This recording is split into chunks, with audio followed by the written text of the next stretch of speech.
প্রতি 10 জনের 7 জনের শিশু মানে 70% চিলড্রেন পড়াশোনা শেষ করে এমন একটা কাজে ঢুকবে, এমন একটা কাজ করবে যেটার অস্তিত্ব এখন দুনিয়াতে নাই। তো কিছু স্কিল আছে যেগুলো একসাথে করে শিখতে হয়। Negotiation skill, collaboration skill, it always needs to be done with other kids. If Disney were an education company, ও কিভাবে চিন্তা করতো? Lego is a toy company, what can I take from Lego? প্রবলেমটাকে দেখো, কম্পোনেন্ট গুলোকে বোঝো, and then find out কি কি সলিউশন হইতে পারে, put them together, that's gonna be the solution. আপনার কাছে কি মনে হয়েছে কি না যে কখনো যে এটার অপরচুনিটিটা যেমন অনেক ওয়াইড, এটার চ্যালেঞ্জটাও অনেক ওয়াইড? ভাই, আপনি কি কোচিং সেন্টারে কেমিস্ট্রি পড়ায়া খরচ করবেন, নাকি আপনি একটা লেটসে রকমারি বিজ্ঞান বাক্স কিনে দিবেন? This is what's gonna happen in the future. You have choice. আপনার কাছে লিমিটেড বাজেট আছে, আপনি কোথায় স্পেন্ড করবেন। Designing the right kind of product or service, যেটা ব্যবহারকারী, যে শিশু এবং পে যে করে প্যারেন্টস, দুই পক্ষই যেন মনে করে they are getting enough value. বাচ্চা কাচ্চারা আজকাল কারো কথাই শুনে না, বাপ মার কথা শুনে না, টিচারের কথা শুনে, কারো কথা শুনে কার কথা? সুপার হিরোর কথা। স্পাইডারম্যান সিনেমার শেষ সিনে সুইং করে গেছে ক্যামেরার সামনে, kids always tell the truth, এটা যদি বলে এবং যত বাচ্চা দেখবে ওই সিন, অন্তত পরের 1 মাস সত্যি বলার চেষ্টা করবে। That's the power of the characters. সেটা সে কনজিউম করে তার ভেতরে এই স্কিলগুলো তৈরি হবে। এই যে পুরো জার্নিটা, it's continuing, but it started from a one foundational content like a story book in an ecosystem where more people want to teach entrepreneurship rather than the entrepreneur themselves, then it's a problem. If you are genuinely convinced that this is a problem that you want to solve, then you will put your money first. ওয়ালি ভাই কেমন আছেন? এই তো ভালো। ওয়ালি ভাই হচ্ছে light off হোপের founder এবং বাংলাদেশে খুব রিসেন্টলি উনি শ্রেষ্ঠ উদ্যোক্তার একটা অ্যাওয়ার্ড পেলেন আমাদের এসএমই ফাউন্ডেশন থেকে। এবং ভাইয়াকে বহুদিন ধরে ভাইয়ের সাথে পরিচয়, এবং স্পেশালি ভাইয়ের ফেসবুক পোস্ট থেকে উদ্যোক্তাগিরি সম্পর্কে শেখার অনেক কিছু আছে। তো থ্যাংক ইউ ভাইয়া সময় দেওয়ার জন্য। Thank you for having me. তো ভাইয়া, লাইট অফ হোপ মূলত শিশুদেরকে নিয়ে কাজ করে। বাংলাদেশের যারা উদ্যোক্তা গত 5-10 বছরে যারা আসছে, সবাই .com, e-commerce, edtech, delivery company এইখানে ছিল। সেখানে আপনি শিশুদের প্রোডাক্ট বানাইতেছেন, কমিক্স বানাইতেছেন, এবং লাইট অফ হোপের আন্ডারে এখন অনেকগুলো কনসার্ন। পড়াশোনা আপনি ইঞ্জিনিয়ারিংয়ে করছেন। এই বাচ্চাদের এই খেলনা, বাচ্চাদের এই পড়াশোনা, এখানে আপনার এত আগ্রহ কেন, এবং এখানে আপনি কীভাবে একটা সাস্টেইনেবল কোনো একটা সলিউশন তৈরি করার একটা সম্ভাবনা দেখতে পাইলেন? আচ্ছা, সো যারা দর্শক, যারা শুনছে আজকের পডকাস্টে, so a lot of them you are parents. I am sure যে আপনারা নিজেরা প্যারেন্টস। আমি নিজেও একজন বাবা। সো লাইট অফ হোপ আমাদের যে কোম্পানিটা আমরা কেন শুরু করেছি সেইটাই আমি আসলে শুরু করি, এবং যারা প্যারেন্টস আছে they can very much relate to this issue that we are working with.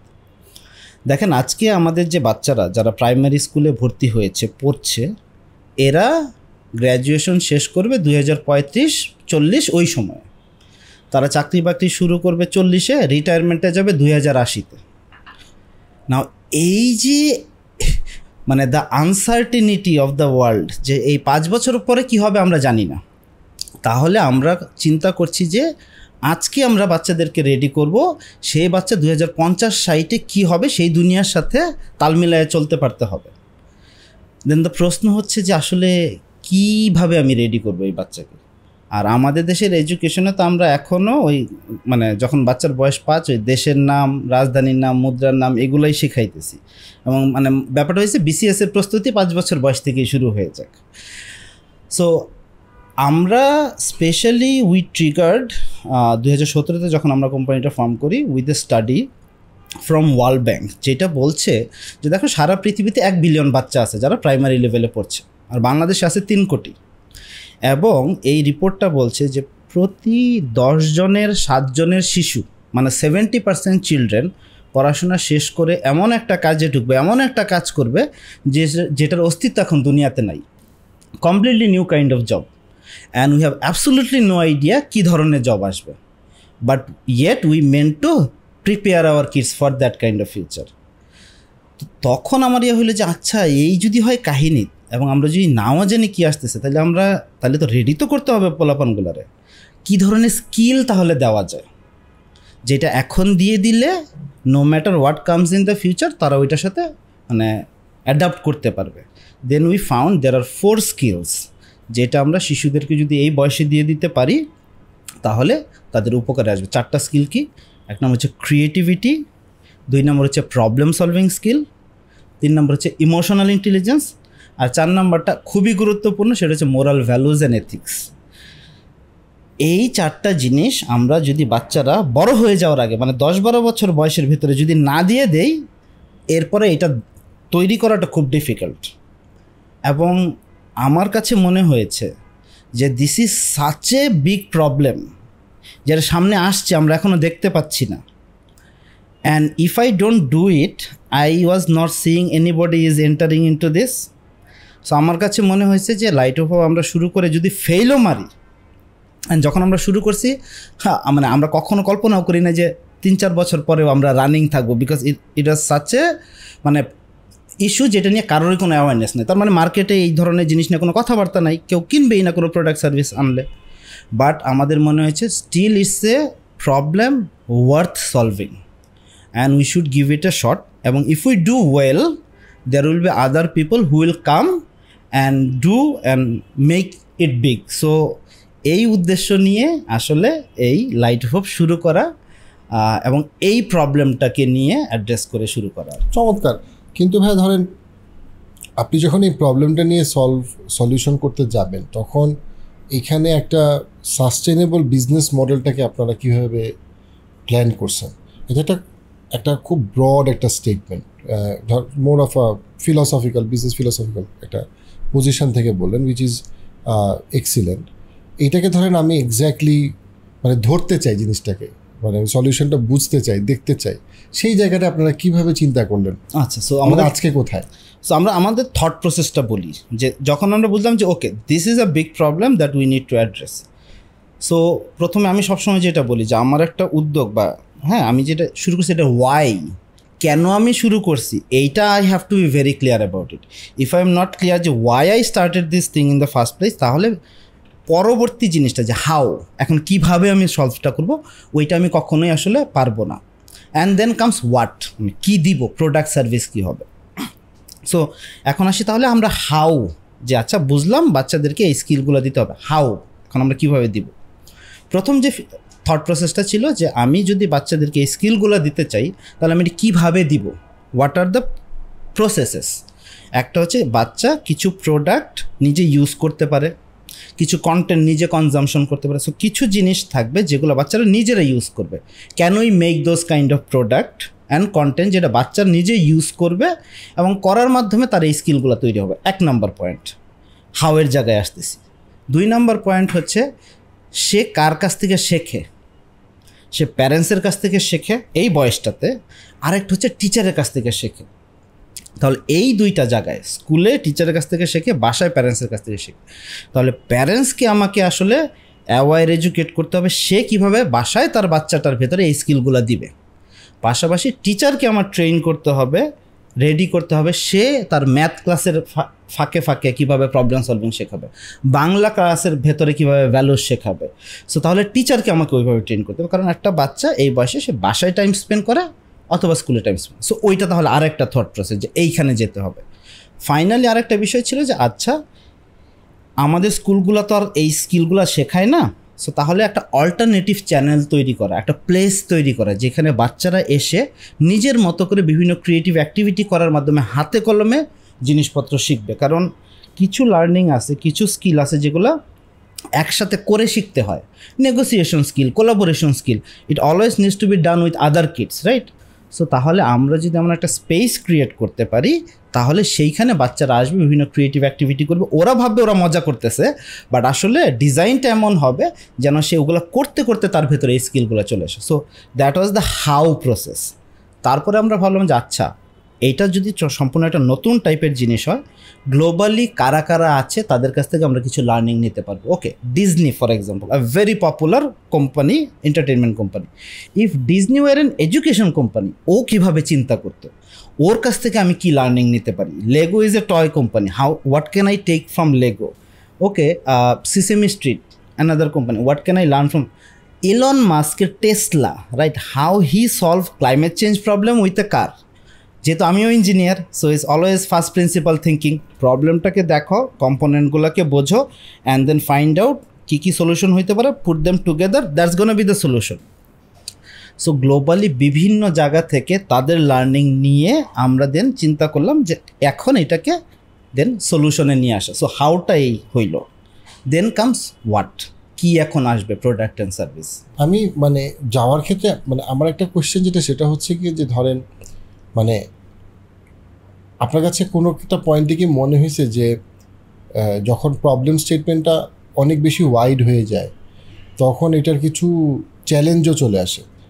কারণটা হচ্ছে কি যে ধরেন আমি একটা খুব স্পেসিফিক প্রবলেম সলভ করতেছি, দেন আমার সলিউশনটা খুব স্পেসিফিক, বাট আমার প্রবলেম যদি অনেক ওয়াইড হয় দেন সেই ক্ষেত্রে তো নিশ্চয়ই আপনি অনেক চ্যালেঞ্জ ফেস করছেন, কারণ আপনি যারে বুঝাইতেছেন সে তো তার ভালো বুঝে না। অনেক সময় মানুষ কিন্তু তার ভালো বুঝে না, আপনি বুঝতেছেন বাট সে কিন্তু বুঝতেছে না। আমরাও যেমন আমাদের লাইফস্প্রিংয়ের একটা এক্সাম্পলে আমরা দেখছি যে আমরা যখন অনেক পজিটিভ প্যারেন্টিং নিয়ে কিছু কাজ করছি, এখনও করি, কিন্তু পজিটিভ প্যারেন্টিং করতে গিয়ে আমরা যেটা স্ট্রাগল করছি একটা জায়গায় গিয়ে সেটা হচ্ছে যে প্যারেন্টসদেরকে আসলে পজিটিভ প্যারেন্টিংয়ের ইম্পর্টেন্স বোঝানোটা খুব কঠিন। সো প্যারেন্টসরা একটা ধরেন একটা খুব মানে ইজি টু এস্টাবলিশ একটা সলিউশন চায়, ধরেন একটা কোচিং সেন্টার চায় বা একটা প্রোগ্রাম চায় যে দিলাম রেডি বের হয়ে আসলো, বাট যখনই প্যারেন্টসকে অনেক বেশি ইনভলভ করতে যাওয়া হয় তখন একটা সিগনিফিকেন্ট নাম্বার অফ প্যারেন্টস আসলে ওইটাতে কমিট করতে যায় না, এবং এটা কিন্তু একটা পুরা প্রসেসে একটা হ্যাম্পার করে। একটা চ্যালেঞ্জ আমি একটা এক্সাম্পল দিলাম। সো আপনার কাছে কি মনে হয়েছে কি না যে কখনো যে এটার অপরচুনিটিটা যেমন অনেক ওয়াইড, এটার চ্যালেঞ্জটাও অনেক ওয়াইড? হ্যাঁ, মানে এবং এই কারণেই আমরা প্যারেন্টসদেরকে খুব ছোট্ট করে এই জিনিসটাই, যে আমি যে ইন্ট্রোটা বললাম না, আমরা ছোট্ট করে এই ইন্ট্রোটাই মানে যখন আমরা অ্যাওয়ারনেস সেশন বা বিভিন্ন প্যারেন্টিং সেশন আমরা একটুকি বলতাম যে দেখেন এই হতে যাচ্ছে ভবিষ্যৎ, এখন now up to you, because you are investing a lot on your children, না ইটস ইয়োর ডিসিশন যে ভাই আপনি কি কোচিং সেন্টারে মানে কেমিস্ট্রি পড়ায়া খরচ করবেন, নাকি আপনি একটা লেটসে রকমারি বিজ্ঞান বাক্স কিনে দিবেন, মানে up to you, but this is what's gonna happen in the future, now you have choice, আপনার কাছে লিমিটেড বাজেট আছে, আপনি কোথায় স্পেন্ড করবেন। এইটা হচ্ছে ফার্স্ট ব্যাপার, যে এই অ্যাওয়ারনেসটা করা। বাট হ্যাঁ, মেইন ইস্যুটা হচ্ছে যে আমাকে দিন শেষে প্রোডাক্টিফাই করতে হবে কনসেপ্টগুলোকে, সলিউশনগুলোকে। তো আমাদের প্রথম যে সলিউশনটা ছিল যে ওই যে আমাদের কিডস টাইম যে প্রোগ্রামটা, আফটার স্কুল প্রোগ্রাম, আমরা জানি বা প্যারেন্টসরা কী নিয়ে কনসার্ন, এডুকেশন নিয়ে কনসার্ন বাচ্চার, বাংলাদেশের প্যারেন্টসরা, globally there could be other stuff, education নিয়ে কনসার্ন, তার বাচ্চার ডেভেলপমেন্ট নিয়ে কনসার্ন মূলত। তাহলে কিডস টাইমে আমি যদি যে কোর্সগুলো অফার করি সেই কোর্সগুলা বা প্যারেন্টসকে বোঝাচ্ছে যে তার বাচ্চার ডেভেলপমেন্ট কীভাবে হচ্ছে বা এডুকেশন কীভাবে হচ্ছে, but at the same time the program should be designed in way যে বাচ্চা যেন আবার ইন্টারেস্টেড ফিল করে। সো বিইং এ কোম্পানি যে কিনা বাচ্চাদের জন্য প্রোডাক্ট বা সার্ভিস বানায় বাট পে করে parents, is always when you design, আপনাকে ভাই দুইটা পার্টিরই সন্তুষ্ট রাখতে হবে। বাচ্চা, আমি যে প্রোডাক্টটা বানাই বাচ্চা ইউজ করে খুব মজা পায়, মা আমি কিনবো, আমি ব্যবহার করবো, আরও কিনবো, পাশাপাশি প্যারেন্টসও ভাবে যে হ্যাঁ আমার বাচ্চাটা কিছু একটা শিখছে, তার ডেভেলপমেন্ট হচ্ছে। So when it comes to product development, the biggest challenge that we face is finding out the right kind of product এবং designing the right kind of product or service, যেটা বোথ পক্ষ, ব্যবহারকারী যে শিশু এবং pay যে করে parents, দুই পক্ষই যেন মনে করে they are getting enough value, and that's why it is very difficult to design something for kids. হ্যাঁ, সো এবং সবচেয়ে বড় চ্যালেঞ্জ আমরা যেটা ফেস করি is finding the right people who can work on developing this kind of product and service for the kids. যেহেতু বাংলাদেশের মার্কেটে কোনো ওই ধরনের স্টাবলিশ কিডস ব্র্যান্ড নাই, রাইট, আমাদের দেশে ডিজনি ডিরেক্টলি অপারেট করে না। হ্যাঁ, সো ওই মার্কেটে এই ধরনের মানুষ নাই, ওই ধরনের স্কিল্ড যে প্রোডাক্ট ডেভেলপমেন্ট, বাচ্চাদের প্রোডাক্ট ডেভেলপমেন্ট ওই জিনিসগুলো করতে পারবে। সো যেটা আমাদেরকে করতে হয়েছে, আমাদেরকে শিখতে হয়েছে, আমাদেরকে স্টাডি করতে হয়েছে, আমাদেরকেই বছরের পর বছর খাটতে হয়েছে, অ্যান্ড দেন আমরাই আস্তে আস্তে ইন্টারনালি এই প্রোডাক্টগুলো বা সার্ভিসগুলো আসলে ডেভেলপ করে যাচ্ছি অ্যারাউন্ড দ্য ফিলসফি যে নো ম্যাটার লাইট অফ হবে যে কোনো প্রোডাক্ট বা সার্ভিস ইউজ করবে কোনো একটা বাচ্চা বা লাইক টিচার বা প্যারেন্টস, সেটা ডিরেক্টলি অথবা ইনডিরেক্টলি বাচ্চাদের এই স্কিলগুলো ডেভেলপমেন্টে হেল্প করবে। যেখানে একদিকে আপনি যখন ধরেন স্টার্ট করছেন 2017-18 যখন আপনার আস্তে আস্তে মার্কেটে আপনাদের নাম সবাই শুনতেছে, সেইখান থেকে এখন মোটামুটি বাংলাদেশের সবচেয়ে বেশি দেখা হয় দুরন্ত, দেন দুরন্ততে আপনাদের প্রোডাক্ট বা কন্টেন্ট এখন যাচ্ছে। এই জার্নিটা কিভাবে আপনারা করলেন? এটা ইজি জার্নি না, কারণ আগে বাংলাদেশে অলমোস্ট যা কিছুই, ইভেন দুরন্তর প্রায় সব প্রোগ্রামই কিন্তু বাইরের প্রোগ্রাম, আমাদের নিজেদের প্রোগ্রাম খুব কম। সেইখানে আপনাদের প্রোগ্রামটার ইউনিক পার্টটা হইল আপনাদের প্রোগ্রামটা অ্যাকচুয়ালি আপনাদের বানানো, প্রায় সব কিছু ইনক্লুডিং পুতুলটা, ইনক্লুডিং এটার যে ভয়েস। ডেফিনেটলি যে কেউ বলতে পারে যে ভাই আপনাদের তো ইমপ্রুভমেন্টের আরও সুযোগ আছে, সেটা তো সবারই আছে, সেটা তো ইমপ্রুভমেন্টের কোনো শেষ নাই। কিন্তু এই জার্নিটা আপনারা কীভাবে এই পর্যন্ত নিলেন? এটা সাস্টেন করা ইজি না। সো আমি যেহেতু লাইট অফ হোপের 3টা মূল ব্র্যান্ড আছে, হ্যাঁ, সো গুফি হচ্ছে আমাদের একটা ব্র্যান্ড, যেটা you can think like Disney, right? ডিজনির যেরকম কন্টেন্ট থাকে, ক্যারেক্টার থাকে, প্রোডাক্ট থাকে। সো গুফি হচ্ছে আমাদের কন্টেন্ট ব্র্যান্ড। কিডস টাইম হচ্ছে আমাদের আরেকটা ব্র্যান্ড, এটা আফটার স্কুল প্রোগ্রাম, যে আলোহা, কুমন যেরকম আছে ম্যাথ নিয়ে ওরা কাজ করে, আমরা মোর মানে স্টোরি মেকিং, ক্রাফটিং, এই ধরনের জিনিসগুলো। আর একটা হচ্ছে আমাদের টিচার্স টাইম, যেখানে আমরা টিচারদের জন্য বিভিন্ন ট্রেনিং করাই এবং প্যারেন্টসদের জন্য বিভিন্ন প্যারেন্টিং কোর্স করাই। সো এই 3টা ব্র্যান্ড মিলিয়ে আসলে লাইট অফ হোপ। সো এখন সেই জায়গা থেকে আমি একটা জার্নির উদাহরণ দেই, যে আমি বলছিলাম না যে আমি ডিজনিকে আই ফলোড, যে what Disney did and what could we learn from Disney. So যখন আমরা গুফি স্টার্ট করলাম, আমাদের রিয়েলাইজেশনটা প্রথম যেটা ছিল যে বাচ্চা কাচ্চারা আজকাল কারো কথাই শুনে না, বাপ মার কথা শুনে না, টিচারের কথা শুনে, কারো কথা শুনে কার কথা? সুপার হিরোর কথা। তো এখন যদি স্পাইডারম্যান সিনেমার শেষ সিনে সুইং করে গেছে ক্যামেরার সামনে দাঁড়িয়ে, kids always tell the truth, এটা যদি বলে এবং যত বাচ্চা দেখবে ওই সিন, অন্তত পরের 1 মাস সত্যি বলার চেষ্টা করবে। Like that's the power of the characters. আমাদের প্রথমেই মনে হয়েছে then we have to build ক্যারেক্টার্সদের মাধ্যমে এই মেসেজগুলো দিতে হবে যেন বাচ্চারা শোনে, 1 নাম্বার পয়েন্ট। 2 নাম্বার পয়েন্ট হচ্ছে storytelling is very important. Disney is a storytelling company basically. ও কী করছে, ও ফোক স্টোরিজ ইউরোপিয়ান নিয়ে টিয়ে ওইটারে অ্যানিমেশন করে, ও রেডি জিনিস যা আছে ওইটার এই রিপারপাস করে ও এম্পায়ার বিল্ড করছে। আমি দেখতে গেলাম তো আমাদের দেশে ঠাকুমার ঝুলির বাইরে আর কিছু নাই, যেটা কিনা আবার এমনই ব্যাকডেটেড হয়েছে যে ওইটাকে নিয়ে আসলে কিছু এম্পায়ার বিল্ড করা যাবে না। দেন আমাদের মনে হয়েছে then we need to start building from the scratch. So Goofy, আমরা একটা গুফি ওয়ার্ল্ড ক্রিয়েট করলাম। এই ক্যারেক্টারগুলো, তাদের একটা ব্যাকগ্রাউন্ড স্টোরি আছে, কেন তারা এই জিনিসগুলো করতেছে, কেন বাচ্চাদেরকে তারা এই জিনিসগুলো করে। দেন ফাউন্ডেশনাল কন্টেন্ট হিসেবে আমরা বললাম যে তাহলে আমাদের শুরুটা করতে হবে গল্প দিয়ে, because unless I have stories তাহলে তার মানে বিল্ড করা যাবে না। So we started with story books. সেই গল্পের বইগুলোতে বিভিন্ন থিমে বিভিন্ন মেসেজ দেওয়া শুরু হয়েছে। দেন ইয়াটা ছিল যে গল্পের বই হয়ে গেছে, এখন কি নেক্সট? অ্যানিমেশন। ডিজনির মতো যদি ফলো করি, বাংলাদেশে অ্যানিমেশন ইন্ডাস্ট্রির এমনই অবস্থা যে ভাই আমি একটা 10 মিনিটে অ্যানিমেশন করতে গেলে 20 লাখ টাকা খরচ হবে, সেই 20 লাখ টাকা আবার কে দিবে, মানে আবার ওইটা আমি বেচবই কোথায়? So animation should not B the way. তাহলে অন্য কি মানে রাস্তা আছে? ওকে, সিসেমি স্ট্রিট ও মাপেট বানাইছে, মাপেট দিয়ে করছে, তাহলে আমরা মাপেট বানাইতে পারি। আমাদের দেশে পুতুল নাচ, পুতুলের একটা হিস্ট্রি আছে, সো ন্যাচার মানে আমাদের লোকাল। সো আমরা we entered in to that direction যে আমরা মাপেট বানাবো। সো আমাদের ক্যারেক্টারগুলোর মাপেট ভার্সন হইলো, তারা যেটে স্কুলগুলোতে যে এখন এই মেসেজগুলো দিল। সো তাহলে কি আমি একটা ক্যারেক্টারকে ইলাস্ট্রেটেড ভার্সন থেকে মাপেট ভার্সনে নিয়ে গেলাম, আমার গল্প হয়ে গেছে। এখন আমি দেন বললাম যে এটাকে মাস মিডিয়া নিয়ে যেতে হবে। দুরন্ত টিভির আমি বললাম আই হ্যাভ স্টোরি বুকস, আপনারা এটাকে নিয়ে অ্যানিমেশন করেন, ছাড়েন টিভিতে। টিভি রাইট আপনার, ডিজিটাল রাইট আমার তাহলে প্রোডাকশন কস্ট 0। ওনারা এটা করলো, ওনারা এখন ইয়ার করতেছে, ওইটা মানে 2-3 মিলিয়ন বাচ্চারা দেখতেছে, ডিজিটাল রাইট আমার হয়ে গেছে। তাহলে কি আমি 0 টাকায় আমি আমার কন্টেন্ট পেয়ে গেছি, এটা আমি চাইলে এখন কোনো একটা ওটিটিতে দিতে পারবো। দেন কেম কোনো একটা বাচ্চাদের অ্যাপ, তার কন্টেন্ট দরকার, নাও আমার কন্টেন্ট আছে। একজন এসে বলতেছে আমার অডিও প্ল্যাটফর্ম, আমার বাচ্চাদের বই দরকার, ওকে আমার তো অলরেডি বই আছে, না অডিও করো।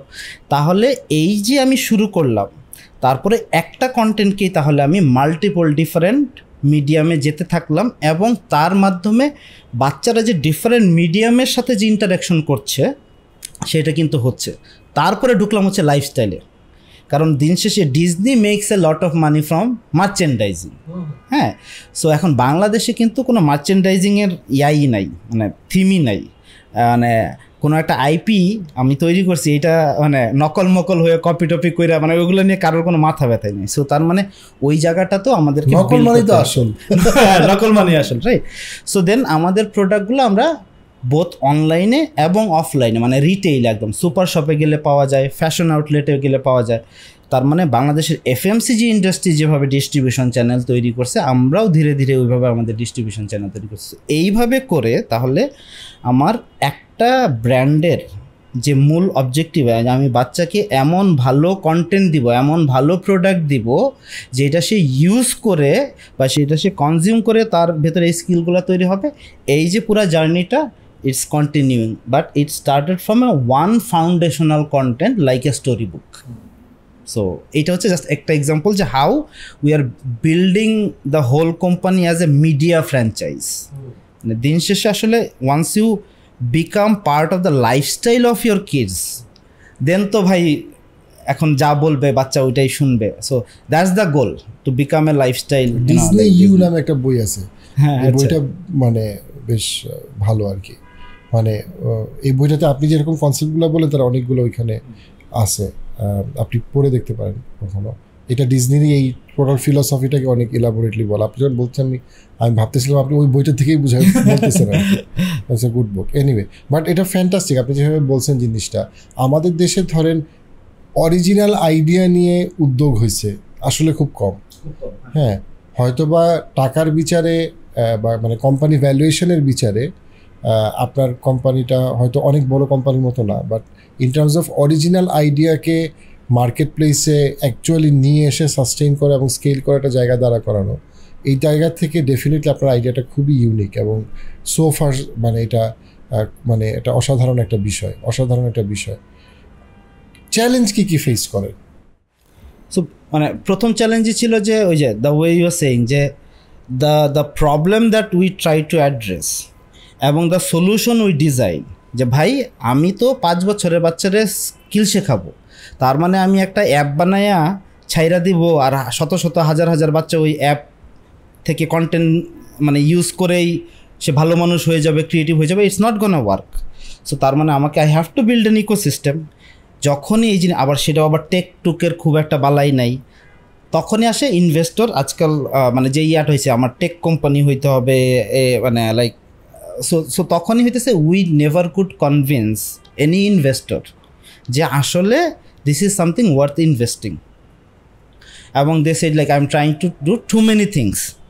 না, আমার কথা হইতেছে ভাই যে প্রবলেমটা আমি সলভ করতে যাচ্ছি এটা যদি আমি এই সবগুলো জিনিস একই সাথে প্যারালালি না করি তাহলে তো লাভ নাই। So I have to do that, মানে irrespective of whether you fund me or not. So light hope এই জন্য এখন পর্যন্ত কিন্তু কোনো ইনভেস্টমেন্ট, ভিসি ইনভেস্টমেন্ট বা ইকুইটি ইনভেস্টমেন্ট উঠায় নাই। আমরা প্রথম থেকেই নিজেরা প্রোডাক্ট বানাইছি, মার্কেটে বিক্রি করছি, কিছু পয়সা লাভ করছি, আবার রিইনভেস্ট করছি, এইভাবে করে করে এই পর্যন্ত আসছি। Completely bootstrap company. যদি কখনো টাকা লাগছে ব্যাংকের কাছে গেছি, মানে আনছি, পে অফ করে, এইভাবে কিন্তু পুরো এখন পর্যন্ত মাশাআল্লাহ চলে যাচ্ছে। সো বাংলাদেশে যে কেউ একটা নতুন কনসেপ্ট টোটালি, সেইটার একটা বিগেস্ট চ্যালেঞ্জ হচ্ছে to convince other people, the investor, often time the clients, YONO the partners, এবং কখনো ইভেন দ্য এমপ্লয়িজ। হ্যাঁ, মানে ভাই এমন একটা জিনিস, এটা মানে আদৌ থাকবে, আদৌ টিকবে। So that is the biggest challenge, যে বাংলাদেশে যদি ইউনিক নিয়ে কেউ কিছু একটা করতে চায়। দ্বিতীয় যে প্রবলেমটা আমার কাছে মনে হয় এটা আসলে উদ্যোক্তাদের সাইড থেকে আসলে, সেটা হচ্ছে আমি এরকম অনেক ইউনিক আইডিয়া শুনি কিছু কিছু জায়গায় বা প্রবলেম শুনি, কিন্তু আসলে অনেক উদ্যোক্তাদের ভিতরে এই প্রবলেমটার গভীরে যাওয়ার টেন্ডেন্সি কম। ওই উপরে বাতাসে বাতাসে, হ্যাঁ এইটা আমি একদিন হাইটা যাচ্ছিলাম, এই জিনিস দেখছি, আমার কাছে মনে হয়েছে খুব বড় সমস্যা, আমার এটা সমাধান করতে হবে। কিন্তু আর তারপরে ওই কেন সমস্যা হয়েছে ওই মানুষটার সাথে কথা বলা, বা ওই মানুষের মতো আরও 50 জন মানুষ আছে কি না তাদের সাথে কথা বলা, really spending time on the problem rather than the solution. আমাদের উদ্যোক্তাদের সমস্যা হয়ে গেছে প্রবলেম চারদিকে, বাংলাদেশে তো চারদিকেই প্রবলেম, পাইয়াই সলিউশন আগেই বানায় ফেলাইতেছে। So I think the reason a lot of startups বলি বা উদ্যোগ বলি ফেল করে, এটা একটা বড় কারণ হচ্ছে উদ্যোক্তারা এনাফ টাইম স্পেন্ড করে না on the problem. Understanding the problem. কারণ জেনুইনলি যদি কোনো একটা problem you identified and then you spend enough time on the problem, there should not be any issue coming up with the solution. এখন সেই সলিউশনটা আমি মার্কেটে বিক্রি করতে পারবো কিনা ওইটাতে আবার আরেকটা ডিফারেন্ট ইস্যু আছে। বাট আই থিঙ্ক এইটা আরেকটা বড় প্রবলেম আমি দেখি যে আমাদের উদ্যোক্তাদের ভেতরে আর কি। আর সবশেষে যেটা বিজনেস ইকোসিস্টেম, আজকে আমি আমেরিকাতে বসে যদি লাইট হাউস শুরু করতাম, আমাকে শুধুমাত্র ইনভেস্ট করতে হতো দুইটা জায়গায়, ক্যারেক্টার বিল্ডিং আর ক্যারেক্টারের স্টোরি। আর কোনো কিছুই আমার বিল্ড করার দরকার ছিল না। আমি যখন এটা পপুলার হইতো কেউ এসে বলতো এই আমার ক্যারেক্টারটা দাও, আমি খেলনা বানাবো। কেউ বলতো যে তোমার বইগুলা প্রোডাক্টগুলো দাও, আমি ডিস্ট্রিবিউট করবো, রয়্যালিটি নিয়ে তুমি বৈশা থাকো, আমি করবো। আমাদের এই জায়গাতে এইটার কোনো কিছুই নাই। তার মানে এই যে একটা ইকোসিস্টেম, কারণ একটা যে কোনো বিজনেস থ্রাইভ করার জন্য you need a enabling ecosystem, সেটা প্রাইভেট সেক্টর ইকোসিস্টেমও ইম্পর্টেন্ট। আমাদের দেশে সেটা নাই, মানে গভর্নমেন্ট ইকোসিস্টেমের কথা বাদ দিলাম, because private sector should think about private sector ecosystem.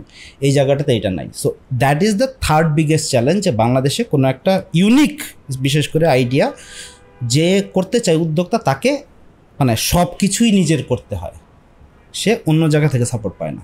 এই হচ্ছে তিনটা মেইন। আপনারা যখন প্রোডাক্ট তৈরি করেন বাচ্চাদের জন্য, তখন কি এগুলা মোর টুয়ার্ডস খেলনা নাকি মোর টুয়ার্ডস এডুকেশন, নাকি এটা একটা mix? More towards education, but ওই যেটা প্রথমেই বলছিলাম, সো আমাদের যে ইন্টারনাল টিমটা আছে, আমাদের ইন্টারনাল টিমে বিভিন্ন ধরনের মানুষ আছে। ইসিডি এক্সপার্ট মানে আর্লি চাইল্ডহুড ডেভেলপমেন্টের এক্সপার্ট যেমন আছে, স্টোরি টেলার আছে, ডিজাইনার আছে, প্রোডাক্ট ডেভেলপার আছে। সো এরকম সবাই মিলে একসাথে বসে আইডেন্টিফাই করা হয়, আচ্ছা ঠিক আছে আমি 5 বছর বয়সের বাচ্চাদের জন্য এই স্কিলটা দিতে চাই, তাহলে কোন ধরনের প্রোডাক্ট ইউজ করে এই জিনিসটা দেওয়া যাবে। এটা কি একটা বই হওয়া উচিত, নাকি এটা একটা খেলনা হওয়া উচিত, নাকি এটা একটা অ্যাক্টিভিটি সেট হওয়া উচিত, না এটা শুধু একটা অডিও ভিজুয়াল কন্টেন্টেই করে দেওয়া সম্ভব, রাইট? সো দেন ফার্স্ট আসে যে শেখাবোটা কি, দ্বিতীয় পয়েন্ট আসে যেটা শেখাবো সেই জিনিসটা কি, থার্ড হইতেছে এইটার প্রোডাকশন কিভাবে হবে, ডিজাইন কী হবে, কন্টেন্ট কী হবে, ম্যানুফ্যাকচারিং কোথায় করব, ফোর্থ হচ্ছে এটার এখন সেলস কী হবে, মার্কেটিং কী হবে, প্যারেন্টসকে কী মেসেজ দিব। So that's the standard processes যেটা আসলে। এবং অফেন টাইম আমরা কিন্তু গল্পের বইয়ের সেট বের করি, একটা সিঙ্গেল গল্পের বই বের করি না। সো গুফির গল্পের বই always comes in a 5 book set. কারণটা কি? কারণ হচ্ছে আমরা দেখছি যে কোনো একটা বাচ্চাকে যদি আমরা কোনো একটা জিনিস শেখাইতে চাই, তার মাথায় ঢুকাই দিতে চাই, রিসার্চ বলছে এটা কমপক্ষে 5ভাবে 5টা ডিফারেন্ট ওয়েতে তাকে বললে তখন তার ভেতরে ঢুকে যাবে। আমি যদি বলি যে বাবা প্রতিদিন তুমি একটা ভালো কাজ করবে, তাহলে এইটা একদিন বইলা দিয়ে দিলেই হবে না, তাকে অন্তত 5ভাবে 5 দিন 5টা ডিফারেন্ট উদাহরণ দিয়ে বলতে হবে এইটা ভালো কাজ, এইটা করো। এই কারণেই গুফির গল্পের বই always comes in a 5 book set, কারণ 5টা গল্পের বইয়ে 5টা মানে থিম থাকে একই ইয়াতে, অ্যাঙ্গেলে, স্কিলে, এবং সে যেন এই জিনিসগুলো করে করে এই জিনিসটা করে। এবং it often time tax us 6 months to 1 year to develop one single book series. So the amount of research, the amount of মানে time that goes into developing the product, বাংলাদেশে তো এই পরিমাণ টাইম কেউ দেয়ই না একটা জিনিসের পেছনে। গ্লোবালিও এতটা টাইম দেওয়া খুব মানে কম এক্সাম্পল আছে আর কি। এবং যেহেতু আমরা প্রথম থেকেই যে প্রোডাক্ট কন্টেন্টগুলো বানাচ্ছি for the global market, so বাংলাদেশে কে কি করতেছে ও আমার কম্পিটিশন না, আমার কম্পিটিশন গ্লোবালি কে আছে। সো তার মানে আমি যা কিছু বানাচ্ছি সেটা গ্লোবালি কম্পিট করার মতো লেভেলে হইতে হবে। এবং এখন এই সময়টা এসে বসে দাঁড়িয়ে আমরা বলতে পারি যে আমাদের কন্টেন্ট অনেকগুলা আছে যেগুলো 30-40টা দেশে ইউজ হয়। If you go to Amazon, Australia, US, UK তে you will find our books. এবং বাংলা, ইংলিশ, অ্যারাবিক, স্প্যানিশ এরকম ডিফারেন্ট ল্যাঙ্গুয়েজে ট্রান্সলেট হচ্ছে আমাদের কন্টেন্টগুলো, রাইট? সো কিন্তু সেম কন্টেন্ট কিন্তু same, but is now converted into different languages. কারণ আমরা দেখেছি পৃথিবীতে যে 1 বিলিয়ন বাচ্চা আছে যারা প্রাইমারি লেভেলে পড়ে, টপ 7 ল্যাঙ্গুয়েজে কথা বলে 70% বাচ্চা, Bangla is one of them. So তার মানে if you cover 7 languages you can theoretically cover 70% of world's children. So ওই জিনিসটা আর কি প্রথম থেকেই চিন্তাটা থাকে। আপনার আমরা যদি একটু বড় হরাইজনে যাই, যে ধরেন আপনি বাংলাদেশের উদ্যোক্তাদেরকে নিয়ে অনেক কথা বলেন, আপনি খুব রিসেন্টলি একটা শ্রেষ্ঠ উদ্যোক্তা অ্যাওয়ার্ডও পাইলেন এসএমই ফাউন্ডেশন থেকে। আমাদের উদ্যোক্তাদের ইকোসিস্টেম তো এখন আমি বলবো যথেষ্ট ইম্যাচিওর। তো সেখানে আপনার কাছে মনে হয় কি যে বড় গ্যাপগুলা কোথায়? আমাদের উদ্যোক্তাদের স্ট্রাগলগুলো কি, ইনভেস্টরদের স্ট্রাগলগুলো কি, কেন এই ইকোসিস্টেমটা এখনো এতটা নাজুক? এটা তো অনেক বড় প্রশ্ন। সো আমি একদম আমার জায়গা থেকে আমার আন্ডারস্ট্যান্ডিং নিয়ে যদি বলি, এবং me being talking with lot of founders, হ্যাঁ, সেইখান থেকে যদি বুঝি, আমার ধারণা যে বাংলাদেশে যেটা হয়ে গেছে যে এখন উদ্যোক্তা তৈরি করার লোকজন বেশি হয়ে গেছে। That's a problem. সো এবং অফেন টাইম সেইখানে উদ্যোক্তারা যে ধোঁকা খাচ্ছে আসলে, এবং অনেক বেশি টাইম সে ওয়েস্ট করতেছে ওইসব কাজে rather than building the actual product. কারণ হচ্ছে কি, তারা বলছে যে আসো আমার কাছে শেখো, আমি তোমাকে শেখাবো, আমি তোমাকে সফল করব। এইটা একটা প্রবলেম অনেক বড়, বিশেষ করে যারা নতুন উদ্যোক্তা হতে যাচ্ছে। তারা অনেক কিছু জানে না, ধাক্কা খেয়ে তারপরে যায় বোঝে যাচ্ছে আসলে তো মানে 3-4 বছর ততদিনে চলে যায়। That is one of the biggest problem in an ecosystem where more people want to teach entrepreneurship rather than the entrepreneur themselves, then it's a problem. অবশ্যই। সো এটা হচ্ছে 1 নম্বর ইস্যু আমার কাছে মনে হয়। 2 নম্বর ইস্যু যেটা হইতেছে যে, এবং এটার সাথে রিলেটেড, যে হ্যাঁ তুমি পারবে, তোমাকে দিয়ে হবে, আমরা সবাই উদ্যোক্তা হতে পারবো, এই যে মোটিভেশন বিলানো ফ্রি, হ্যাঁ, ফলে যার ভেতরে ভাই উদ্যোক্তা হওয়ার জন্য কিছু আমি মনে করি ভেতরে জিনিস থাকা লাগে। উদ্যোক্তা হওয়া মোটিভেশন দিয়ে উদ্যোক্তা বানানো যায় না যার ভেতরে যদি জিনিস না থাকে। কিন্তু সমস্যা হচ্ছে যে আমরা মোটিভেশন দিয়া উদ্যোক্তা তৈরি করে ফেলাইতে চাইতেছি। আমরা বলতেছি যে আমার স্বপ্ন হচ্ছে 1 লাখ উদ্যোক্তা তৈরি করা। ভাই মানে তুমি কিভাবে উদ্যোক্তা তৈরি করবা? মানে উদ্যোক্তা নিজে একটা তার প্রবলেম ফেস করবে তার লাইফে, অথবা সে সেখান থেকে সে একটা প্রবলেম পায়া তার মনে হয়েছে যে this is something worth solving, I should give it a shot. এইটা উদ্যোক্তা নিজে মানে রিয়েলাইজ করে সে উদ্যোগ নেবে। তোমার মোটিভেশন শুনে তো ভাই উদ্যোক্তা হবে না। এই হইতেছে আরেকটা সমস্যা যেটা প্রথমটার সাথে কানেক্টেড। মানে তার খিদা নাই, তুমি তার খিদা কেমনে বাড়াবা? তার খিদা তুমি কেমনে বাড়াবা? আর সামাজিকভাবে আমাদের যেটা আরেকটা প্রবলেম, সেটা আমাদের বাপ মা থেকে শুরু করে আমাদের চাচা, হ্যাঁ, মামা, আমাদের সমাজের সবাই ভাই চাকরিজীবীর সম্মান সব জায়গায় বেশি, বিয়ার ইয়াতেও বেশি, সব জায়গাতে বেশি। So entrepreneurship itself is not celebrated in the society. এইটা একটা অনেক বড় সমস্যা। কারণ হইতেছে যখনই কেউ একজন নতুন উদ্যোক্তা হইতে চায় তখন কিন্তু তাকে ফ্যামিলি থেকে কিছুটা সাপোর্ট তার লাগে, একটা গ্রিন সিগন্যাল লাগে অ্যাটলিস্ট। কারণ প্রথম মানিটা আসে ফ্রেন্ডস, ফ্যামিলিজ, ফুলসদের কাছ থেকে, হ্যাঁ। সো তারা তো একটু সাপোর্ট দিতে হবে। সো যেই সমাজে এন্টারপ্রেনারশিপটাকেই সেলিব্রেট করা হয় না, চাকরিটাকে সেলিব্রেট করা হয়, বিসিএস ক্যাডার হইলে ওইটাকে সেলিব্রেট করা হয়, তাহলে সেইখান থেকে উদ্যোক্তা হওয়ার মতো আর্জিত তৈরি হয় না মানুষের ভেতরে। সো এইটা হইতেছে আরেকটা 3 নম্বর প্রবলেম। আর 4 নম্বর প্রবলেম সেটা হচ্ছে যে আমি ভাই উদ্যোক্তা হইতে চাই, I have identified A problem and I think I have a solution. এই জায়গাতে যে আসছে তারপরে তার দরকার কিছু সাপোর্ট, যেটা আমরা বলি যে আমাদের ইকোসিস্টেমে দেওয়া উচিত, সেটা with some funding, with some mentoring and with some market linkage, মানে লাইক নেটওয়ার্ক, যে ভাই একদম তুমি এই জিনিসটা বানাইছো, আমি তোমার সাথে কানেক্ট করাই দিচ্ছি, তুমি যাও ওইখানে বেচো ভাই। এই যে ছোট্ট হেল্পটা ভাই 5 লাখ টাকা হয়তো লাগবে, 10টা ফোন কল হয়তো লাগবে, আর 1টা ঘন্টা হয়তো তার সাথে বৈশাখ বলতে হবে যে ভাই তুমি এই জিনিসটা করতেছো, এই করলে তোমার জন্য হেল্প হবে। এই যে ছোট্ট সাপোর্টটা, এইটা কোনো একটা উদ্যোক্তা, আমি জানি না যারা দেখতেছে বুকে হাত দিয়ে বলতে পারবেন দে ক্যান ফাইন্ড 1 পারসন যে যার কাছে এই জিনিসটা চাইতে পারে। তাহলে বাংলাদেশে এত উদ্যোক্তা হচ্ছে এবং হইতে চাচ্ছে, তাদের সামনে যদি এই ধরনের কিছু মানুষ না থাকে, কিছু জায়গা না থাকে যেখানে যায় সে এই চাওয়াটা চাইতে পারবে, তাহলে সে তার উদ্যোগটা কিভাবে নেবে? এই হইতেছে কাহিনী আমাদের মোটা দাগে আমি বললাম আর কি, একদম পুরো সোশ্যাল পার্সপেক্টিভ থেকে শুরু করে ইকোসিস্টেম অ্যাঙ্গেল থেকে। আই থিঙ্ক এটা কতগুলো খুবই ইম্পর্টেন্ট পয়েন্ট বলছেন। আমি এখানে একটা পয়েন্ট জাস্ট অ্যাড করতে চাই আমার এক্সপিরিয়েন্সে, সেটা হচ্ছে যে অনেক মানুষকে বলা যে তোমার হয়তো উদ্যোক্তা না হইলেও তুমি জীবনে ভালো করবা, এটাও কিন্তু অনেক বড় একটা হেল্প। হ্যাঁ, কারণটা হচ্ছে কি যে ধরেন একটা বড় উদ্যোগের জন্য কিন্তু অনেক মানুষের উদ্যোক্তা না হওয়া দরকার। কারণ সবাই যদি উদ্যোক্তা হইতে চায় তাহলে সবাই কী করবে, একটু বড় হওয়ার পরেই নতুন দোকান খুলবে, কোনো দোকানই বড় হবে না। লাইক তখন আপনি মানে আর অনেক মানুষের জন্য ওই পরিমাণ রিস্ক এবং ওই পরিমাণ হাই রিস্ক হাই গেইনে সবার খেলার অ্যাপেটাইট নাই, অ্যান্ড দ্যাটস আ রিয়ালিটি। কিন্তু তারা যখন বলা হয় যে ও না না না হাইপের উপরে তুমি হয়ে যাও, একটু করলেই হয়ে যাবে, হ্যাঁ একটু চেষ্টা করলেই একটা লেগোর মতো কোম্পানি বানায় ফেলা যায়, হ্যাঁ, তখন আসলে আমার কাছে মনে হয় এটা একটা ডিসসার্ভিস। মোটিভেশনগুলো কখনো কখনো খুব কাউন্টার প্রোডাক্টিভ। মানে আমি এটা নিয়েও যেমন মানে কিছুদিন আগে এই লেখাটা লিখছিলাম যে ভাই বাংলাদেশে তুমি যদি উদ্যোক্তা মানে তুমি যদি ভাবো যে আমি উদ্যোক্তা হইতে চাই, 3টা জিনিস তোমার থাকলে তুমি সফল হওয়ার সম্ভাবনা বাইরে যাবে। এক হইতেছে তোমার বাপ মা মানে 14 গোষ্ঠী ক্যাডার নেটওয়ার্ক, মানে ওই হাই নেটওয়ার্কের মানুষজন তোমার আছে কি না, এইটা রিয়েলিটি, এটা তোমার যদি থাকে গুড ভালো।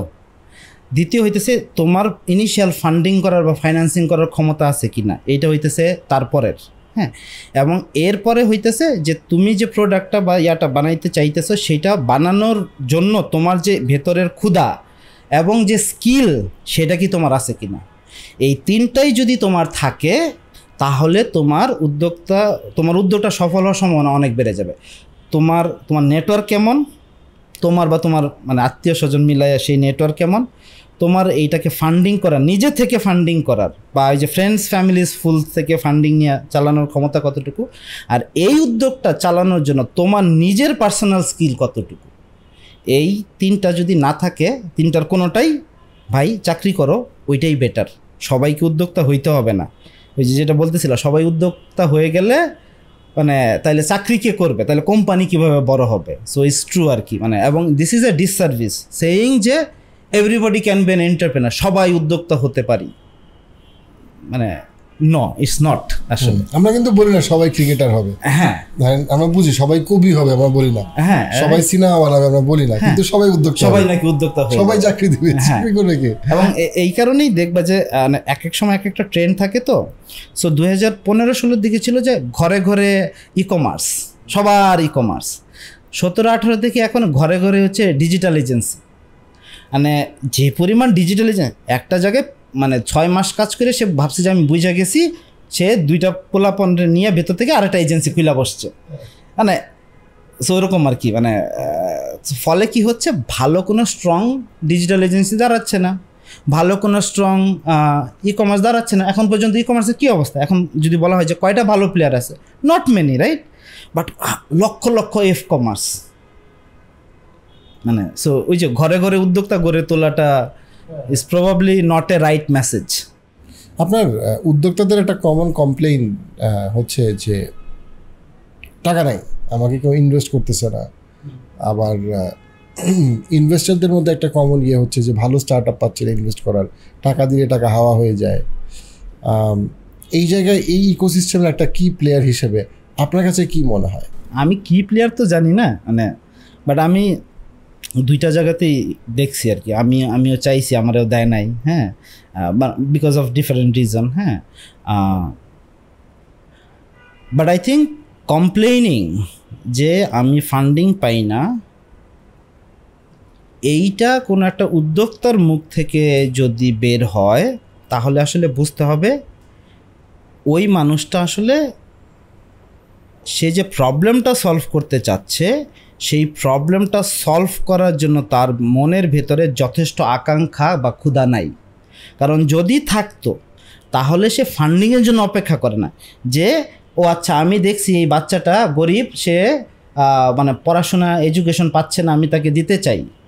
এইটা যদি কারোর মনে ওইটা সলভ করার প্রচণ্ড তাগিদ আকাঙ্ক্ষা থাকে, সে তার পকেটে যদি 5 টাকা থাকে ফার্স্টে সে ওই 5 টাকা দিবে, তারপর বন্ধু বান্ধবদের বলবে দোস্ত তোরা কিছু টাকা দেই, বাচ্চাটারে আমি স্কুলে পাঠাইতে চাই। Same goes for an entrepreneurship. If you are genuinely convinced যে this is a problem that you want to solve, then you will put your money first. and you will put your family's money first, and you will put your friends' money first, and if you can convince, if you can sell why this problem needs to be solved to your bapma, to your close friend, তাইলে ভাই তুমি ইনভেস্টরের কাছে কেমনে convince করবা তারে? ও তো তোমার পরিচিত কেউ না, আপনজন কেউ না। So I think it's always comes down to the conviction of the founders whether they genuinely want to solve the problem. ও আচ্ছা, আমাকে যদি টাকা দেয় তাহলে আমি এই ব্যবসাটা করব, ব্যাপারটা হইতেছে ওরকম। আর টাকা না দিলে কীভাবে করব? তার মানে বোঝা যাচ্ছে সে আসলে ভাই ওই প্রবলেমটাকে সলভ করার জন্য তার ভেতরে ক্ষুধা নাই। ও হইতেছে টাকা দিলে করব, কিছু টাকা আমি বানাবো, কিছু টাকা ও বানাবে, এই মাইন্ডসেট আছে। সো দ্যাট ইজ মাই মানে একদম মানে কি বলে স্ট্যান্ড অন দিস, যে কিনা বলতেছে টাকার কারণে আমি আমার উদ্যোগ ব্যাহত হচ্ছে। হ্যাঁ, টাকার কারণে আমি স্টার্ট করতে পারি না, এটা কখনো হওয়া উচিত না।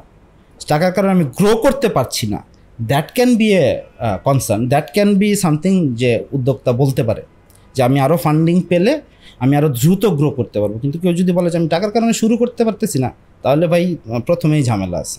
এটা হইতেছে উদ্যোক্তাদের সাইড থেকে। আর ইনভেস্টরদের সাইড থেকে recently I have been in touch with some people যারা কিনা ইনভেস্ট করতেছে, করতেছে ভিসি, এবং তাদের এই কমপ্লেনটা আমিও শুনছি। এবং তারা যখন আমাকে বলছে, ওয়ালি can you recommend me some founders যে কিনা সিরিজ বি পর্যন্ত যাইতে পারবে, সিরিজ এ পর্যন্ত যাইতে পারে, দ্যাট ইউ থিঙ্ক, আমি তো আসলে চিন্তা করে পাই না কাকে রিকমেন্ড করবো জেনুইনলি, রাইট?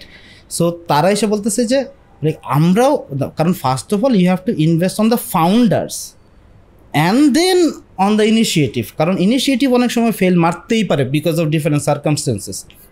কিন্তু ফাউন্ডার যদি সলিড হয় তাহলে সেই ফাউন্ডার ওই রিস্ক ফ্যাক্টরটাকে অনেক মিনিমাইজ করে ফেলতে পারে।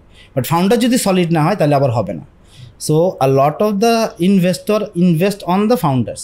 তো এখন ভাই ওনারা তো যথেষ্ট স্মার্ট, 7 ঘাটে জল খাইয়ে আসছে। ও ওই ভাত যেমন একটা টিপলে বোঝা যায় বাকি ভাত কেমন, ওরকম মানে উদ্যোক্তা 2-3 জনের 5 মিনিট কথা বললে উনি আসলে বুঝা ফেলাইতে পারেন ওনারা যে ফাউন্ডারটার আসলে মানে ভেতরে মানে ম্যাটেরিয়াল আছে কিনা, সার কি। So when they are complaining যে আসলে বাংলাদেশে আমরা জেনুইন ভালো ফাউন্ডার পাচ্ছি না, নট মানে উদ্যোগ ফাউন্ডার পাচ্ছি না, আমি তো মনে করি কথা সত্য, কারণ আমি তো তাদেরকে রেকমেন্ড করতে পারতেছি না। আপনার কাছে কোনো একটা জায়গায় মনে হয়েছে কিনা যে অনেক সময় আমাদের যে স্টার্ট আপরা এরা অনেক বেশি মোর দেন প্রবলেম সলভিং ফোকাসড অথবা ইভেন গ্রোথ ফোকাসড, মানে growth in the sense that properly আমি আরও অনেক জেনুইন কাস্টমার বেস বাড়াবো, তারা অনেক বেশি আসলে ফোকাসটাই হয়ে যায় round A to round B, pre seed to seed to round A. কারণ সে টাকাটা পাইলে সে ভুলে যায় যে টাকাটা আসলে তাকে ফেরত দিতে হবে এবং টাকাটা প্রফিট সহ ফেরত দিতে হবে। সো সে অনেক ক্ষেত্রে, আমার এক্সপিরিয়েন্স আমি জন্য বলতেছি, বিটার এক্সপিরিয়েন্স, যে definitely there are genuine founders trying to solve genuine problems and then there are founders যারা আসলে জাস্ট ফান্ডিং রেজ করতে চায়, অ্যান্ড দেন ওই ফান্ডিং রেজ করার পরে ওইটাই তাদের সাকসেস যে আমি ফান্ডিং রেজ করছি, রাদার দেন আমি আসলে একটা দায়িত্ব কাঁধে নিছি, যেটা তখনই মেক সেন্স করে দায়িত্বটা কাঁধে নাও যখন আমি দায়িত্বটা পূরণ করতে পারছি। সো মানে ইয়াটা কি মানে জিনিসটা হচ্ছে কি যে আপনি একটা প্রবলেম সলভ করতে যাচ্ছেন, কিন্তু অনেকের ক্ষেত্রে ফাউন্ডারদের একটা স্ট্রাগল যেটা সেটা হচ্ছে কি যে তারা ইনভেস্টমেন্ট রেজ করাটাকেই তার স্টার্ট আপের সাকসেস মনে করে। আচ্ছা, হ্যাঁ, রাদার দেন অ্যাকচুয়ালি প্রবলেমটা সলভ করা এবং এটাকে সাস্টেইনেবলি অনেক বছর ধরে প্রবলেমটা সলভ করতে থাকা in a bigger and larger scale. আমার মনে হয় এখানে 2টা জিনিস ঘটে। হ্যাঁ, একটা জিনিস ঘটে যে there are founders who came in with a genuine intention to solve a problem, এবং তারা ইনিশিয়ালি একটু ভালো কাজ করে and then they meet this VCs who invest and then put some numbers, যেটা খুবই অ্যাগ্রেসিভ নাম্বারস, এবং তাকে বলা হয় যে তুমি এটা যদি এই সময় অ্যাচিভ না করতে পারো তুমি পরের রাউন্ড পারবা না। অ্যান্ড অফেন টাইম ফাউন্ডার্স তারা they give in to that kind of pressure, এবং তখন সে অফেন টাইম সে ভুলে যায় যে আসলে সে যে কাজটা শুরু করেছিল সেটার মূল উদ্দেশ্যটা কী ছিল। And that's why it's very important for founder to keep N balance between why I started this in the first place and also making sure যে আমি আমার ইনভেস্টর যে আছে তাকে হ্যাপি করতে পারছি, বিকজ ডেফিনেটলি সে ইনভেস্ট করছে, তার কিছু আছে। আর আরেকটা হইতেছে যে ভাই তাহলে যদি আমার ইনভেস্টমেন্ট নিতেই হয় then from the very beginning be clear যে ভাই আমি এইভাবে করতেছি, আমি এই গ্রোথে চাই। ভাই ওইটা যদি হয়ে যায় আই থিঙ্ক মানে এখন সমস্যাটা যেটা হয় যে ওই যে উদ্যোক্তাদের তো সবসময় টাকা দরকার, রাইট? লাইক সো অনেক সময় সে চাপে পড়ে এমন সব ক্লজে অ্যাগ্রি করে ফেলে যেটা আসলে তার করা উচিত ছিল না, তারপরে দেখা যায় যে মানে আর পারতেছে না। এবং হ্যাঁ, এবং অফেন টাইম দেখা যাচ্ছে যে যারা আরও বরং ফান্ড রেজ করছে বড় বড়, তারাই বরং দ্রুত মানে মরে যাচ্ছে, রাইট? মার্কেট আউট হয়ে যাচ্ছে, রাদার দেন যারা স্লো উঠাচ্ছে বা কম উঠাচ্ছে বা উঠাই নাই। হ্যাঁ, so which is an interesting case. এবং আমার কাছে মনে হয় যে it depends on the founder সে কীভাবে ব্যালেন্সটা করতে পারতেছে। So keeping an eye on the mission of the company, if it's a mission driven company, if not তাইলে তো ভাই, কারণ তোমার ভাই দিন শেষে যদি ধান্দা থাকে যে আমি সেভারের রাউন্ড উঠাইয়া আমিও এক্সিট মারবো, ভিসিও এক্সিট মারবে, তারপরে এটা কে কী করবে ওটা করুক, যার মোটিভ ওইটা, তাহলে তার সাথে তার কোনো আলাপ নাই, সে তার মোটিভে আগাবে। বাট প্রবলেমটা হয় ওই গ্রুপটা নিয়ে যারা আসলে জেনুইন ইন্টেনশন নিয়ে স্টার্ট করছিল, but in the middle of the journey they lost track of why they started it. So I think এই দুইটা ধরনেরই উদ্যোক্তা আছে। কিছু উদ্যোক্তা আছে তারা জাস্ট দেখতেছে এই মার্কেটটা ভালো, এখানে এখন টাকা উঠানো যাবে, আমি লোকজনদের চিনি, আমি উঠাবো টাকা, গ্রো করব, তারপরে আমি আমার স্টেক বিক্রি করে দিয়ে আমি বের হয়ে যাব। ওরকম উদ্যোক্তা যেমন আছে, আবার ওই যে ওরকম উদ্যোক্তাও আছে যারা কিনা জেনুইন ইন্টেনশন নিয়ে স্টার্ট করছে। So I think it depends on the founder এবং ফাউন্ডারের ইন্টেনশন। না, দ্যাটস আ মানে great take on that. Last question ভাই, সেটা হচ্ছে যে আপনি আসলে technology, particularly AI, smart screen device, এইটার ইনভলভমেন্টকে অ্যাজ সামওয়ান যে বাচ্চাদের নিয়ে কাজ করতেছেন আজকে অনেক বছর, আপনি নিজে একজন বাবা, আপনি একদিকে আপনার ব্যাকগ্রাউন্ড ইঞ্জিনিয়ারিং অ্যান্ড দেন আপনি চাইল্ড ডেভেলপমেন্টের বা বিহেভিয়ারাল থেরাপিস্টদের সাথে আপনি ইন্টারাক্ট করার সুযোগ পাইছেন। হাউ ডু ইউ সি ইট? আমি আপনাকে ডিলেমাটা বলি। ডিলেমাটা হলো এরকম, একদিকে হচ্ছে যে ডিভাইস খারাপ, স্মার্টফোন খারাপ, এআই টিআই এগুলো সব আমার বাচ্চাকে ডোপামিন অ্যান্ড অল, এই পুরা গল্প অ্যাডিক্টেড হয়ে যাচ্ছে and all, which is definitely এটার মানে অনেকগুলা কী বলবো সত্যি কথা আছে এটার মধ্যে। আবার দ্য সেম টাইম যখন আমরা টেকনোলজির অ্যাডভান্সমেন্ট দেখতেছি, তখন আমরা কি দেখতেছি যে যখন ডুওলিঙ্গোর ফাউন্ডার বলতেছে কীভাবে এআই দিয়ে আমি ভাষা শিখাইতেছি, যখন খান একাডেমির ফাউন্ডার বলতেছে যে এআই কেমনে বাচ্চাদেরকে শেখানোর ক্ষেত্রে হেল্প করতে পারে, বাচ্চাদেরকে সেটা আমি কোডিং শেখানো বলি, বাচ্চাদেরকে আমি সোজা কথা হচ্ছে কি এর টেক ইন্ডাস্ট্রিতে অনেক ইন্টারেস্টিং জিনিস হইতেছে। খুব জেনুইনলি, খুব অনেস্টলি আমি যদি বলি, আমার পড়াশোনায় ভালো ভালো অনেক গেম খেলে বাচ্চারা অনেক ভালো কিছু শিখতে পারে, এবং গেম খেলেই শিখতে পারে। এই গেম খেললে সব বাচ্চা নষ্ট হয়ে যায়, এই ধারণাটা আসলে সায়েন্টিফিক্যালি ঠিক না। এইখানে আপনার কাছে কী মনে হয়, আপনি how do you see this? কারণ এটা কিন্তু একটা খুবই ইম্পর্টেন্ট প্যারেন্টসদের জন্য একটা মাইন্ড ফ্রেম, যে আমি আসলে টেকনোলজিকে কোন জায়গাগুলোতে, অ্যাসপেক্টগুলোকে কতটুকু আমার বাচ্চার জন্য এক্সপোজারের জায়গায় এটাকে আমি ফ্রেন্ডলি মনে করব, কোন জায়গাটা আমি এটাকে থ্রেট মনে করব। আচ্ছা, সো একদম এখনও যারা প্যারেন্টসরা শুনতেছে বা পরবর্তীতে শুনবে, স্ট্রেট ওয়ে বাচ্চার বয়স 3-এর নিচে হইলে স্মার্টফোন দেওয়া হারাম, একদম স্ট্রেট ওয়ে। এটা রিসার্চ, সায়েন্স যাই বলি না কেন সব কিছু মিলে দিন শেষে human is a biological being. ও তৈরি হয়েছে এমনভাবে, ও ধরে শুকে অনেক করে ইন্টারাকশন করে শিখবে, এবং প্রথম 5 বছর এইভাবেই হিউম্যান চাইল্ড শেখে, এইটাই তার ন্যাচারাল ওয়ে অফ লার্নিং। সেই জায়গাতে আমি যা কিছু এই ধরনের মোবাইল বলি, টিভি বলি, এনিথিং যেটা নট ন্যাচারাল ইজ হার্মফুল, মানে একদম মানে এইটা হইতেছে ফার্স্ট কথা। সেকেন্ড যে কথাটা, তাহলে কোন জায়গাটাতে আমি ব্যালেন্স করব 3-এর পরে, বিশেষ করে যেমন এগুলোর WHO গাইডলাইন আছে যে একদম 3 বছর হইলে 1 ঘন্টা সর্বোচ্চ স্ক্রিন দেখা যাবে, তাও মোবাইলে না, বড় টিভি স্ক্রিনে 20 মিনিটের ব্রেকে মানে 20 মিনিট সর্বোচ্চ দেখতে হবে। দেয়ার আর গাইডলাইন্স, যে এইগুলা আসার পর তখন এগুলো একটু অ্যাডাপ্ট করতে হয়েছে, তখন এই জিনিসটা করছে। কারণ হইতেছে বাই 3 ইয়ার বাচ্চাদের motor development, motor skill, brain ডেভেলপমেন্টের এবং এই যে সোশ্যাল ইন্টারঅ্যাকশন, এই জাতীয় জিনিসগুলা যা ডেভেলপ হয়ে যাওয়ার অনেক কিছুই হয়ে যায়। এবং স্মার্টফোনের মতো ডিভাইস এবং যে কন্টেন্ট সে দেখে, যে স্ক্রল করে, এই যে ডোপামিন সমানে, ও বাচ্চা লাইনে দাঁড়ায় ওয়েট করবে, মানে খালি ফিজিটিং করবে, মানে এই যে অনেকগুলো নেগেটিভ ইম্প্যাক্ট পড়ে যাবে। সো এই জন্য 3 বছরের নিচে কোনো বাচ্চাকে স্মার্টফোন তাকে দেওয়া হারাম, এই হইতেছে ব্যাপার।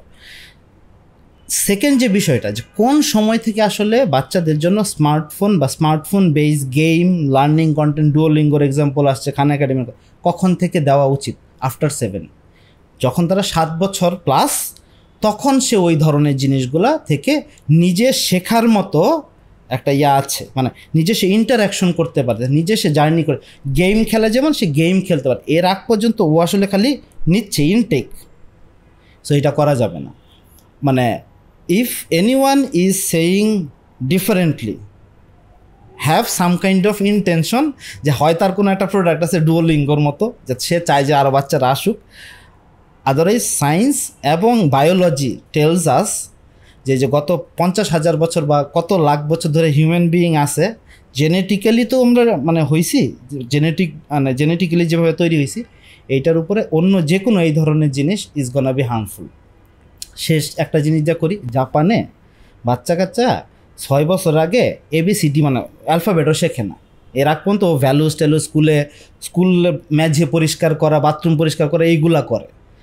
আর আমাদের এখানে 3 বছরেই বাচ্চারা, আমি যদি এখনই সে মোবাইল দেখা গান কবিতা বইলা ফলাইতে পারতেছে, এইটা নিয়ে আমরা খুব খুশি। তাহলে তো বলাই যে তাহলে আমার বাচ্চা যেহেতু 3 বছর বয়সেই ইংরেজি কবিতা বলতে পারে, তাহলে তো সে তাহলে জাপানিজ একটা বাচ্চার সাথে বড় যখন হয় তাহলে পারে না কেন? তার মানে কি আমি আগে মোবাইল দিয়ে কিছু শিখাই ফেলাইলাম, তাইলে কি আমার বাচ্চা আগায় গেল? জাপানিজ বাচ্চারা তো মানে 10 বছর বয়সে যায় রিডিং পড়ে, রিডিং শিখে, তাতে কি তারা পিছায় গেল? ব্যাপারটা তা না। প্রথম 5-6 বছর 7 বছর ওকে ন্যাচারালি নেচারের সাথে, পরিবেশের সাথে, মানুষের সাথে ইন্টারাকশন করে, খেলে, বাইরে লাফায়া, তার ভেতরে যে জিনিসগুলো ঢুকবে, এটা পরবর্তীতে ঢোকা ডিফিকাল্ট। অ্যান্ড দ্যাটস ওয়াই মোবাইলটা এই আর্লি এজে দেওয়াটা উচিত না। এই হচ্ছে ব্যাপার। এখন এখানে AI বলি, যতই গেম বলি, কন্টেন্ট বলি, মানে not worth it. The risk associated to this is far more than the reward from this. Right, না এটা ডেফিনেটলি মানে ফাউন্ডেশনাল মানে প্রিন্সিপাল হিসাবে এটা ডেফিনেটলি মেক সেন্স করে। সো থ্যাংক ইউ ভাইয়া, থ্যাংক ইউ আপনার সময়ের জন্য। আবার হয়তো কোনো দিন কোনো একটা ইন্টারেস্টিং টপিক নিয়ে আপনার সাথে আবার গল্প করার সুযোগ পাবো ইনশাল্লাহ। Thank you for inviting me. Thank you ভাইয়া।